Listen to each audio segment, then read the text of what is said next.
Sorry. Hello elements, myself Mehak Modi and I am a second year chemistry student. By the way, I am NITN. Okay, so I am here to tell you all that I have fallen for the most amazing subject that is chemistry. अब मैं आपको ये सब क्यों बता रही हूँ? तो मैंने ये सब्जेक्ट के बारे में अभी तक जितनी भी बुराइयाँ मेरी लाइफ में सुनी है ना, उतनी तो शायद ही किसी इंसान के लिए सुनी होगी.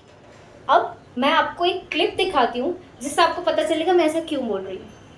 पहले ऑक्टेट रूल में बताएंगे सिर्फ 8 इलेक्ट्रॉन होने चाहिए, पर फिर कितने भी इलेक्ट्रॉन का कंपाउंड बना रहे हैं? 4, 6, 7, 8, 10 और 12. हाँ, एक अकेले एटॉम पे कितने सारे मॉडल. कहते हैं ये सब्जेक्ट ऐसा है वैसा है, बट जैसे केमिस्ट्री में एक्सेप्शंस होता है वैसा ही कुछ मेरे साथ भी हुआ. How? Because I have fallen for the one जो केमिस्ट्री के नाम पे कभी भी बदल जाता है, ऐसा लोगों को लगता है. बट मेरा एक्सपीरियंस, मेरी स्ट्रगल, मेरी जर्नी कुछ और कहती है.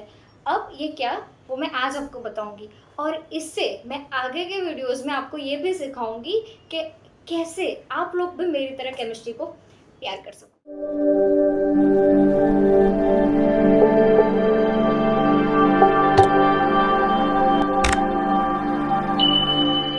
सो मेरी जर्नी शुरू हुई थी 11th में from a word that is curiosity. अब ये वर्ड का इतना तो क्या इम्पोर्टेंस प्ले हो गया कि केमिस्ट्री से प्यार हो गया, इंटरेस्ट आ गया, मैं खुद वो फील्ड में चली गई, मैंने खुद मेरा पूरा करियर उसमें सोच लिया. ऐसा तो क्या हो गया, ये वर्ड ने ऐसा तो क्या किया मेरे साथ? जादू. तो ये वर्ड ने मेरे साथ 3 चीज़ें की. कौन सी? सबसे पहले लर्न, क्यूरियोसिटी टू लर्न. अब इसका क्या मीनिंग हुआ?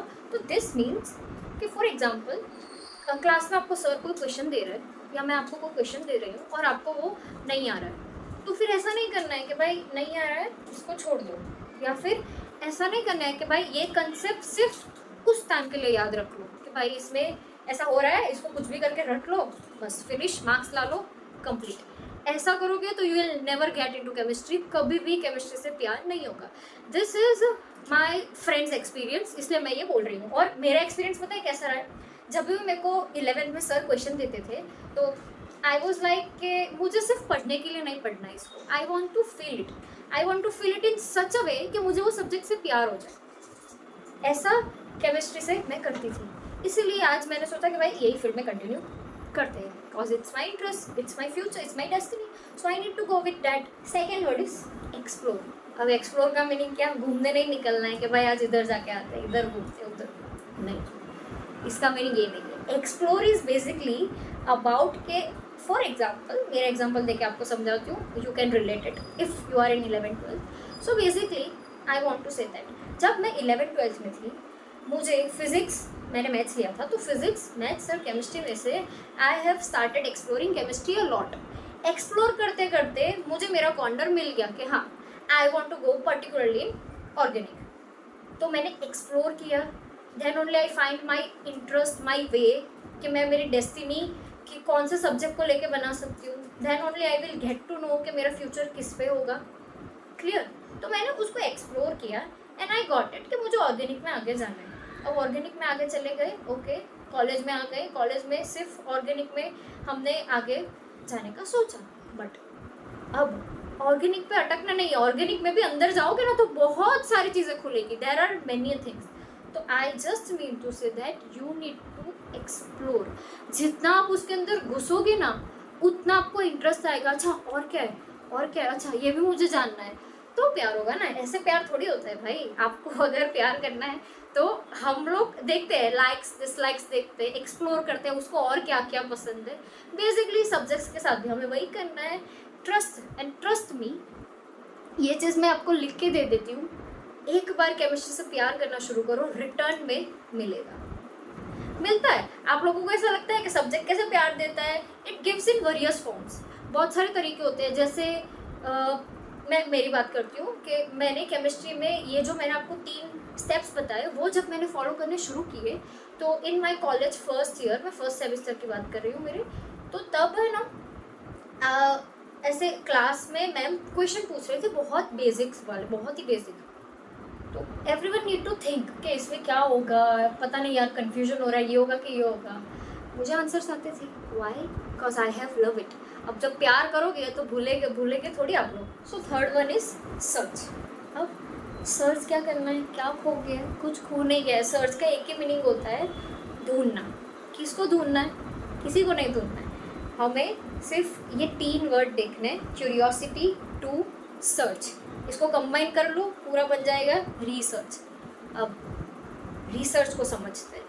I will give you my example कि जब मैं 11th में थी तब मेरी ना एक आदत होती थी. फॉर एग्जाम्पल क्लास में मैम ने कोई टॉपिक करवा लिया, अब है ना मैं वो टॉपिक तक नहीं रुकती थी. वो टॉपिक में फॉर एग्जाम्पल कोई क्वेश्चन के ऊपर या फिर कोई कंक्लूजन पे छोड़ा है तो मैं उसके बाद भी देखूंगी कि भाई उसके बाद ऐसा क्या हुआ, या फिर उसके बाद या फिर कोई क्वेश्चन पे छोड़ा है तो उसके बाद मैं देखूंगी उसके सारे रीजंस. मुझे जितने भी रीजंस मिलेंगे ना मैं सब देखती थी और यही चीज़ मुझे बाकी लोगों से अलग दिखाती थी. तो you need to get into this word a lot. Research. Research करोगे ना आप जैसे 11th-12th में. अब 11th-12th में तो आप लैब में रिसर्च करने नहीं जाओगे. 11th-12th में रिसर्च करो वो टॉपिक्स पे जो आपको सर या मैम क्लास में करवाते हैं. वो चीज़ आपको पूरी क्लास से अलग दिखा के लाती है. That is my guarantee.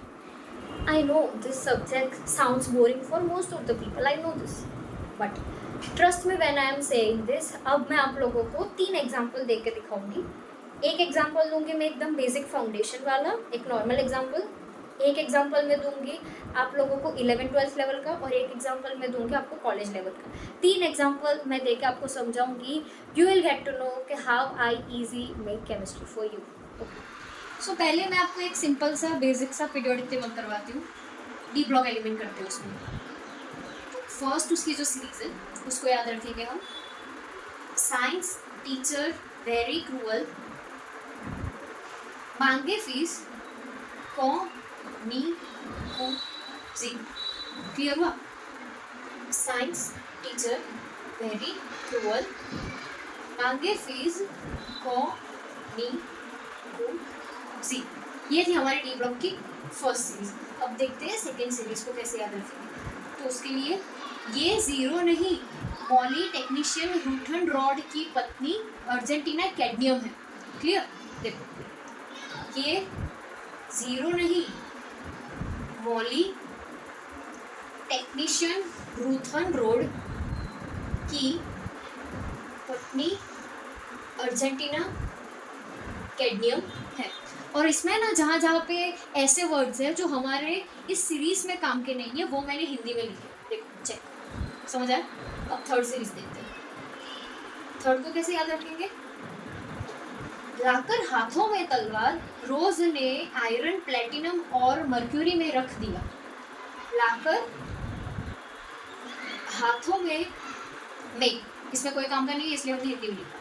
में तलवार, तलवार, रोज, फिर ये जो है ना वो इधर ये दोनों आ जाते हैं इसमें. रोज ने, ये हमारे काम का नहीं, हिंदी में लिख लिया. रोज ने आयरन प्लेटिनम और मर्क्यूरी, मतलब Hg होता है मर्क्यूरी. फिर से ये हमारे काम का नहीं है, सिर्फ ट्रिक के लिए हमने लिखा है, में रख दिया. Clear? Let's take some high example. For example types of bond. उसके अंदर 3 बॉन्ड आते हैं, covalent bond, ionic bond and coordinate bond. अब कोवेलेंट बॉन्ड के अंदर क्या आता है, आयोनिक के अंदर क्या आता है, कोऑर्डिनेट के अंदर कैसे कैसे बॉन्ड्स आते हैं, उसको कैसे देखेंगे. तो कोवेलेंट बॉन्डिंग को हम ऐसे याद रखेंगे कि कोवेलेंट बॉन्डिंग के अंदर बेसिकली 2 एटम जो होते हैं वो एक दूसरे के साथ रिलेशनशिप में आते हैं. अब इसका क्या मीनिंग हुआ? तो रिलेशनशिप में आना मतलब मैं बोल सकती हूँ शेयरिंग ऑफ थॉट्स, सारी चीज़ों का बेसिकली शेयरिंग करना. मैं बोल सकती हूँ ऐसा बेसिकली सारी चीज़ों का शेयरिंग करना. तो कोवेलेंट बॉन्डिंग के अंदर हमारा कौन सा आता है? 2 एटम रिलेशनशिप में आते हैं. तो 2 एटम जब एटम रिलेशनशिप में आएंगे तो वो किस चीज़ का शेयरिंग करेंगे? वो लोगों के पास तो इलेक्ट्रॉन्स होंगे शेयर करने के लिए, तो वो लोग इलेक्ट्रॉन को शेयर करेंगे. अब एक एग्जाम्पल से देखते हैं. फॉर एग्जाम्पल मैं ले लेती हूँ कार्बन डाइऑक्साइड. कार्बन डाइऑक्साइड में कार्बन के पास वैलेंस में 4 इलेक्ट्रॉन्स होते हैं, वैलेंस में 4 इलेक्ट्रॉन्स होते हैं. ऑक्सीजन के पास वैलेंस में 6 इलेक्ट्रॉन्स होते हैं. तो मैंने इधर 6 बना दिए, इधर भी 6 और इधर बना दिया मैंने 4 इलेक्ट्रॉन्स. अब शेयरिंग कैसे करेंगे? चलो मुझे एक बात बताओ, किसी भी एटम को स्टेबल होने के लिए या फिर मैं बोलूँ बॉन्ड बनाने के लिए वो कितने इलेक्ट्रॉन लेगा? उतने इलेक्ट्रॉन लेगा कि उसकी ऑक्टेट कंप्लीट हो जाए। क्या कंप्लीट हो जाए? ऑक्टेट। ऑक्टेट का मीनिंग उसके 8 इलेक्ट्रॉन्स कंप्लीट हो जाए। कहाँ? वैलेंस शेल में। बोल सकती हूँ मैं ऐसा? तो मुझे इधर और कितने इलेक्ट्रॉन चाहिए? इधर मुझे और 4 इलेक्ट्रॉन चाहिए, और इधर मुझे कितने चाहिए? दोनों साइड और 2-2 इलेक्ट्रॉन चाहिए। तो उसकी ऑक्टेट कंप्लीट होगी, उसके कंप्लीट होंगे पूरे 8 इलेक्ट्रॉन्स। इसके 8 इलेक्ट्रॉन्स कंप्लीट होंगे तो वो स्टेबल, इसके 8 इलेक्ट्रॉन कंप्लीट स्टेबल, इसके 8 इलेक्ट्रॉन कंप्लीट स्टेबल, और बॉन्ड भी फॉर्म हो जाएगा। एटम्स बॉन्ड क्यों बनाते हैं? वो लोग बॉन्ड स्टेबल होने के लिए बनाते हैं ना। बॉन्ड बनाने से क्या होता है? बॉन्ड बनाने से वो लोग स्टेबल होते हैं। कैसे स्टेबल होते हैं?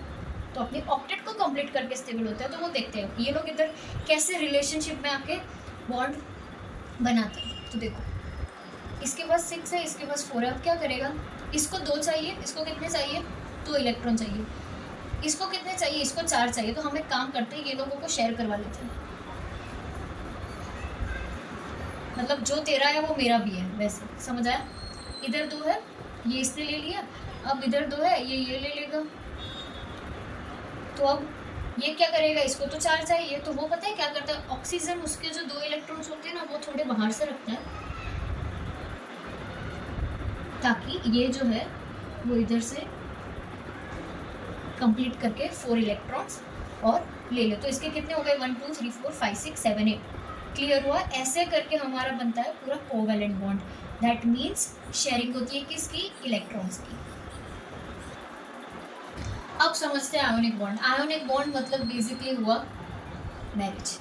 जब 2 एटम के मैरिज हो जाएंगे ना, तो उसको हम बोलेंगे आयोनिक बॉन्ड। अब मैम मैरिज हो जाएंगे मतलब कुछ समझ नहीं आया। तो मैरिज हो जाना दैट मीन्स कि अब लड़की है, लड़की उसके घर से शादी करके लड़के के घर जाएगी, बट ऑब्वियस है।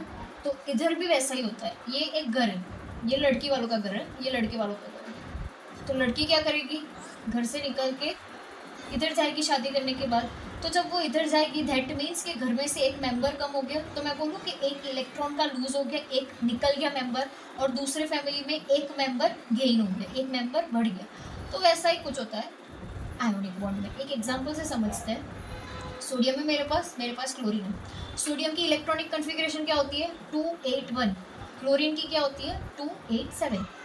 अब सोडियम किसका घर है? लड़की वालों का घर है। तो इधर से एक मेंबर निकल गया, तो वो एक इलेक्ट्रॉन को लूज कर लेगा। अब उसने एक इलेक्ट्रॉन को लूज क्यों किया? 2 इलेक्ट्रॉन क्यों नहीं किए? 3 इलेक्ट्रॉन क्यों नहीं किए? तो बेसिकली फिर से वही बात आ गई, बॉन्ड क्यों बनाते हैं? स्टेबल होने के लिए बनाते हैं। स्टेबल होना मतलब उसकी जो लास्ट शेल होती है उसके अंदर 8 इलेक्ट्रॉन्स का होना। तो इधर 8 इलेक्ट्रॉन्स है ना, तो ये एक निकल जाएगा तो ये स्टेबल हो जाएगा, इसलिए इधर एक इलेक्ट्रॉन निकल जाता है। अब एक इलेक्ट्रॉन निकला, लूज हो गया, मतलब ऊपर प्लस लगेगा, और अगर गेन होगा तो माइनस लगेगा।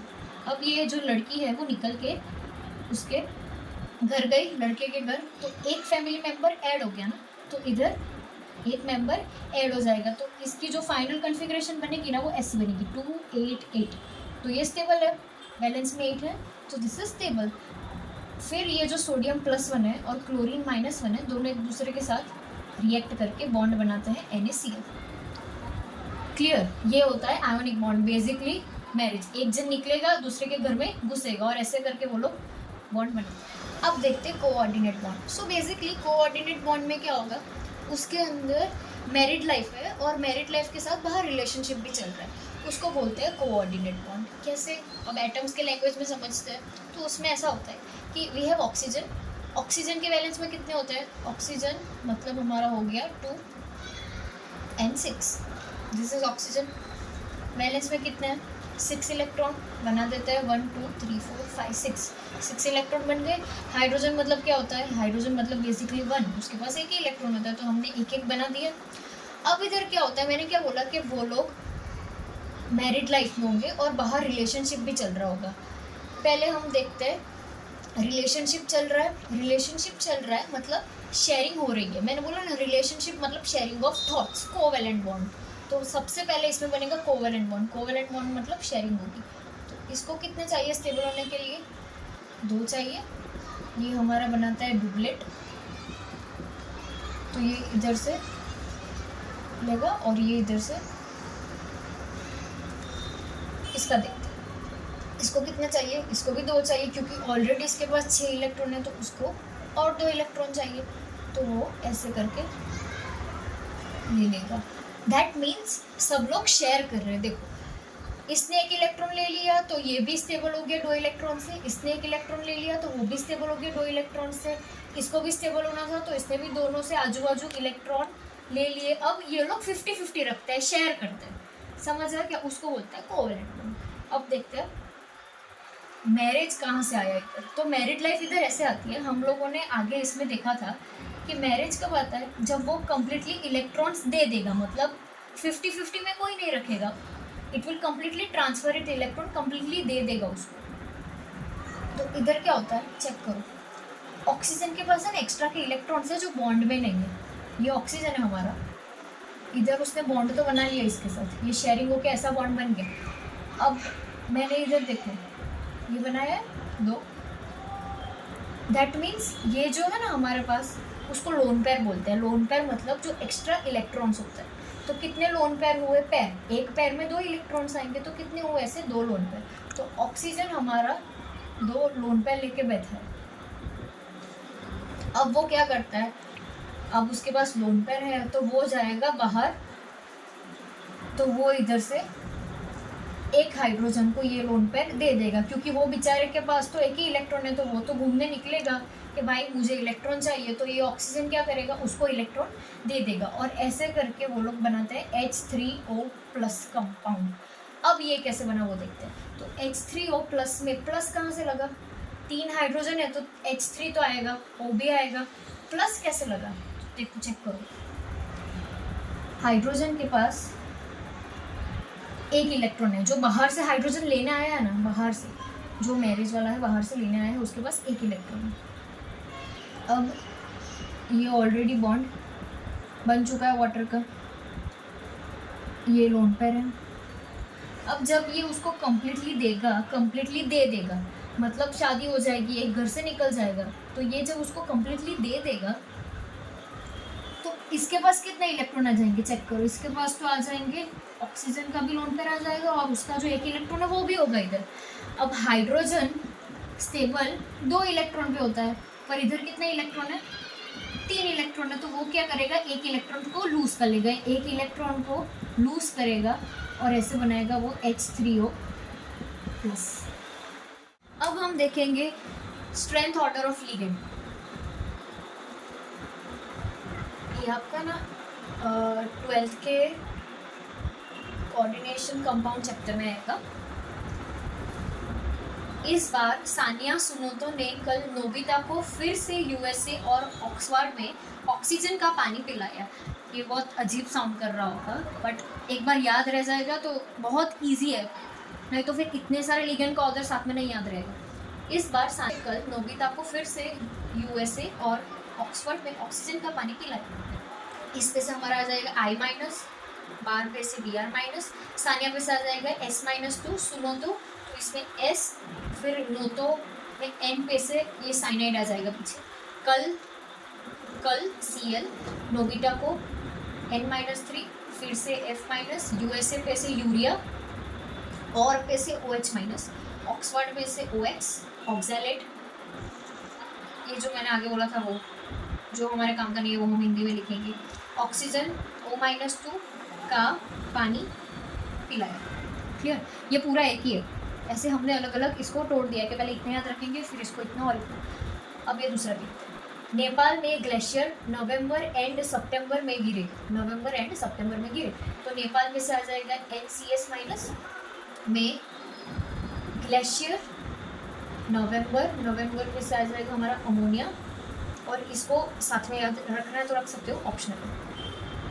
इसका मीनिंग ये होता है कि ये दोनों लिगेंड अमोनिया और पिरिडिन, ये दोनों की स्ट्रेंथ ऑलमोस्ट इक्वल होती है, almost equal. EN ethylene diamine सितंबर SO3-2 में गिरे, हमारे काम का नहीं है इसलिए फिर से हिंदी में लिखा। अब इसका ही दूसरा है, बहने चूड़ियाँ पहनकर साइको निकली। बहने में ये बी है, उसके ऊपर से आएगा हमारा BPY, बाइपिरिडिन, और क्लासिको, ये दोनों की स्ट्रेंथ भी इक्वल होती है। ये ऑप्शनल है, इसको याद रखना है तो रखो वरना चलेगा कुछ नहीं। चूड़िया, चूड़िया पे से आएगा, हाँ बहने में एक और चीज़ रह गई, बहने में एन पे से हमारा आ जाएगा इधर नाइट्रोजन डाइऑक्साइड, नाइट्रोजन डाइऑक्साइड। चूड़िया में से हमारा आएगा CH3 माइनस और C6H5 माइनस। पहनकर Pr3, R stands for alkyl group, हमारा कोई अल्काइल ग्रुप होगा कार्बन की चेन वाला, कार्बन चेन वाला, वो आ जाएगा R पे से। साइको में CY पे से आ जाएगा साइनाइड, को पे से आ जाएगा कार्बन मोनोऑक्साइड, निकली पे से आ जाएगा कार्बन नाइट्रोजन मोनोऑक्साइड। बस ये जो ऑर्डर है ना उसको ऐसे लिखना। This is basically increasing order of strength of ligand. मैंने इधर लिख लिया, देख लो इंक्रीजिंग ऑर्डर। और जितने भी लिगेंड्स इसमें सारे आ गए हैं। और एक चीज़, वाटर के पहले वाले जितने भी लिगेंड्स होंगे, मतलब वाटर के आगे वाले वाटर के पीछे वाले जितने भी लिगेंड्स हैं वो सारे हमारे वीक लिगेंड्स होंगे, और वाटर से आगे वाले जितने भी लिगेंड्स हैं वो सारे हमारे स्ट्रॉन्ग लिगेंड्स होंगे। आई होप आपको इधर तक समझ आ गया होगा। This are just the glimpses that shows कि ऐसे ऐसे तरीके से हम हमारे लेक्चर्स में पढ़ेंगे with some tricks, with some innovations. और मैं मेरे टॉपिक से थोड़ा ज़्यादा करवाऊँगी, जो मैंने बोला था थर्ड पार्ट, सर्च, रिसर्च, बस वही कंसेप्ट हम यूज़ करेंगे। And also don't forget this को। Okay, bye elements.